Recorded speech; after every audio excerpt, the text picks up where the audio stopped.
Welcome to VST news. నేను మహాలక్ష్మి. వర్షాకాలం వచ్చిందంటే చాలు జ్వరాలు విజృంభిస్తాయి.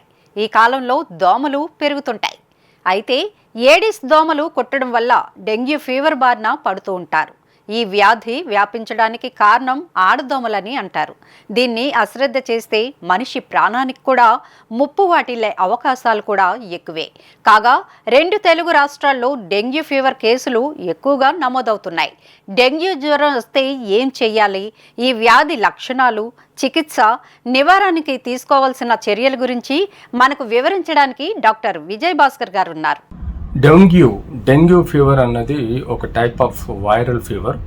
ఇది మనకు ఈ వర్షాకాలంలో యూజువల్గా ఈ ఏడిస్ ఈజిప్షియో అనే ఒక మస్కిటో, ఒక దోమ కాటు ద్వారా మనకు ఈ వైరల్ ఫీవర్ అంటూ వస్తుంది. యూజువల్గా ఈ మధ్యకాలంలో మనం ఎక్కువగా డెంగ్యూ వైరల్ ఫీవర్స్ ఎక్కువగా చూస్తున్నాం.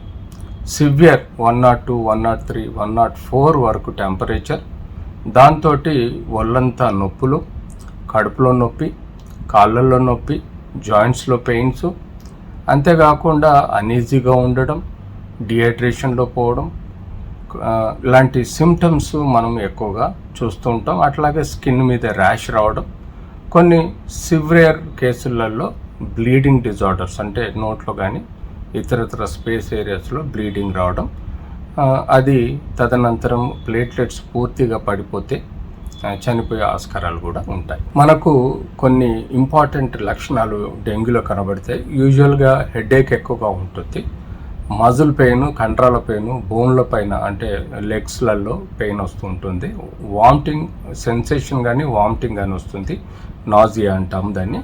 అలాగే స్కిన్ పైన ర్యాషెస్ వస్తాయి. దానికి తోడు మనకు ఏవైతే గ్రంథులు ఉన్నాయో లేకపోతే లింఫ్ నోడ్స్ ఉంటాయో అవి ఉబ్బుతాయి.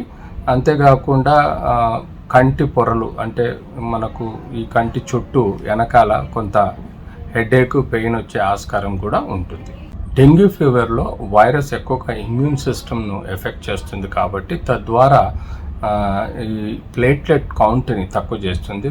తద్వారా జనరలైజ్డ్ వీక్నెస్, అంతేకాకుండా రోగ నిరోధక శక్తిని కూడా తక్కువ చేసి ఆ తర్వాత ఈ బ్లీడింగ్ డిజార్డర్ లాంటి కాంప్లికేషన్స్ వచ్చే ప్రమాదం ఉంటుంది. కాబట్టి ప్లేట్లెట్ కౌంట్ అనేది ప్రాపర్గా మెయింటైన్ చేయాలి. ప్లేట్లెట్ కౌంట్ పెరగాలంటే మనం సఫిషియెంట్గా సిట్రస్ ఫ్రూట్స్ అంటే ఆరెంజెస్, గ్రేప్స్ లాంటివి, స్ట్రాబెర్రీస్ లాంటివి విటమిన్ సి ఉన్న ఫ్రూట్స్ని ఎక్కువగా తీసుకోవాలి. అలాగే మనకు B12 ఎక్కువగా ఉండే విధంగా meats, fish, eggs, dairy products ఎక్కువగా తీసుకోవాలి. గ్రీన్ వెజిటేబుల్స్, గ్రీన్ సలాడ్స్, అలాగే మనకు ఫ్రూట్స్ లాంటివి ఎక్కువగా తీసుకోవాలి. అంతేకాకుండా విటమిన్ కే ఎక్కువగా మనకు గ్రీన్ వెజిటేబుల్స్, బ్రకోలీ, అలాగే ఆస్పర్గస్ అనే ఒక వెజిటేబుల్స్లలో ఇవి అవైలబుల్ ఉంటాయి. కాబట్టి తద్వారా మనం ప్లేట్లెట్స్ని పెంచుకునే ఆస్కారం కూడా ఉంటుంది. నిరంతర వార్తా స్రవంతి కోసం వీక్షిస్తూనే ఉండండి మా VST news. Please like, share and subscribe our channel.